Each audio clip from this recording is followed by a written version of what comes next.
દહેજની ઇપેક કંપનીમાં પાણીની ટાંકીમાં બ્લાસ્ટ થતાં 2 કામદારોના મોત નીપજ્યા હતા, જ્યારે અન્ય 4 કામદારો ઘાયલ થતાં તેઓને સારવાર હેઠળ ખસેડવામાં આવ્યા છે. ભરૂચ જિલ્લાના વાગરા તાલુકાની દહેજ જીઆઈડીસીમાં આવેલ ઇપેક કંપનીમાં 5 લાખ લીટરની પાણીની ટાંકીમાં બ્લાસ્ટ થતાં કંપની સંકુલમાં ભાગદોડ મચી ગઈ હતી.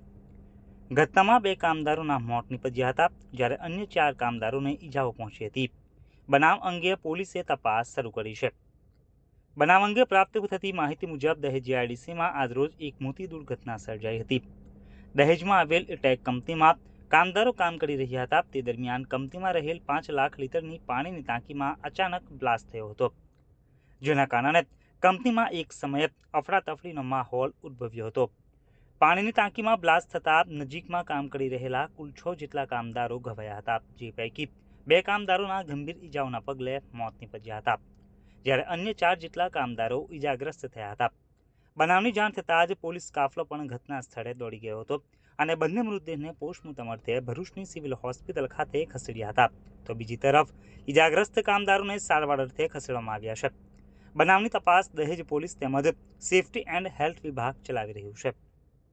इस वीडियो को लाइक करें, हमारे चैनल को सब्सक्राइब कर बेल आइकन जरूर प्रेस करें हमारी न्यू वीडियो सबसे पहले देखने के लिए।